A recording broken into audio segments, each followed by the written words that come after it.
Hey, what up, everybody? Stevie Breach coming to you. This is me, kicking back. I don't even know what day of the week it is today. Today might be Saturday. It might be Sunday. It's busy. It's way busy where I am right now. But we're talking some San Francisco 49er football. This is going to put a huge smile on my face. We are sitting in second place in a huge tie at the top of the NFC. Right behind the Seahawks. We have a good game.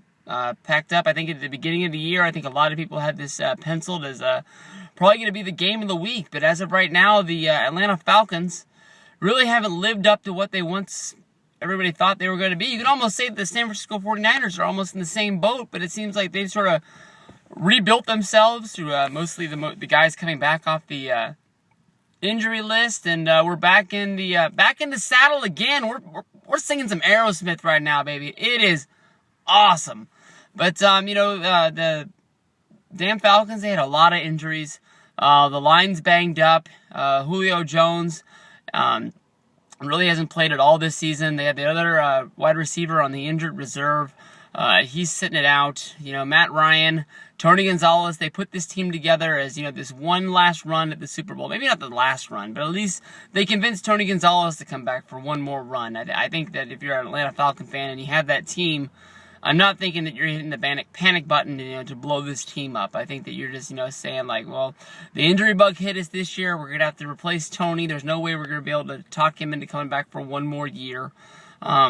Honestly, in my opinion, if I was in the Falcon front office, I would have been trying to dump Tony onto another team, trying to see if maybe Kansas City would want to bring him back. I know that they have a tight end that they have there, but that tight end, honestly, isn't as good as Tony Gonzalez is, even this late in his career.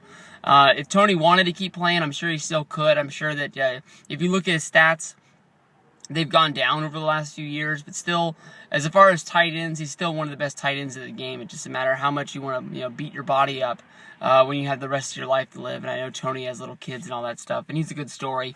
I'm sure that the second he's done, he's going to get picked up and he's going to join NFL or CBS, ESPN. He'll be a talker. I mean, he's a, I'm pretty good with my masculinity. He's a good-looking guy. He can talk well. He's done it all. He pretty much changed his position for all the football. After him, he saw Antonio Gates come up and a whole bunch of stuff. No doubt in anybody's mind he's going to be a Hall of Famer, but just the Falcons just honestly haven't lived up to what once we thought they were going to be, and they've lost a lot of games this season. By far, you can say that they haven't lived up to anything, but none of these games they've really got blown out by. If you're a 49er fan, you're sitting there, you're not really hitting the panic button on this game. I mean, we just get our shit together. It's not like we can ultimately coast through, but we can use this as a game where we're going to, have Kaepernick draw back. He's going to be hitting Manningham, he's going to be hitting Bolden, he's got to be hitting Crabtree, getting that passing game going. Because once he gets that passing game going, I know that Gore's stats the past few weeks haven't been huge. I think he did have a 100-yard game in there, but I mean, he has had 2 games where he's been under 40 yards in the last 3. But if we get the passing game going, those defenders are going to open up, and that line's going to have a huge hole in there, and Gore's going to be hitting that hole a lot. And I mean, that's what our team was at the best at last year when Gore was able to run, Crabtree was able to run. Not Crabtree, fuck me. Kaepernick was able to run out there, just running, going crazy, and he'd be able to hit those wide receivers. It seemed like when we picked Bolden up this year, we were supposed to take that huge step forward,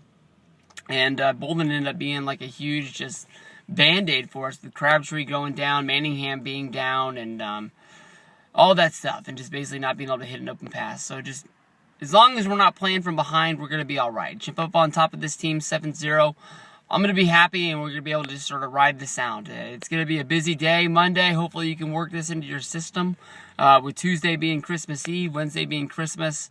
I can understand if a lot of people are going to sleep on this game, but as a 49er fan, this is it. We gotta deliver. We gotta pack our bags. We gotta make sure we're going in with that huge winning streak. Let's win out. You never know what's gonna happen. It's not like the Seahawks are gonna be dropping any games and we can move on up. But I mean, we're right now tied with the Saints and the Panthers. They both hold that card over us, both beating us in the regular season. So we have to end up with a better record if we're gonna get home field for any of these games. So you know, the best we can do is make sure we help ourselves. If they help us out, that's them. That's their own fault. But I mean, like, we're right there, baby. Write it on out. Go 49ers. Let's get some football. Monday night, baby.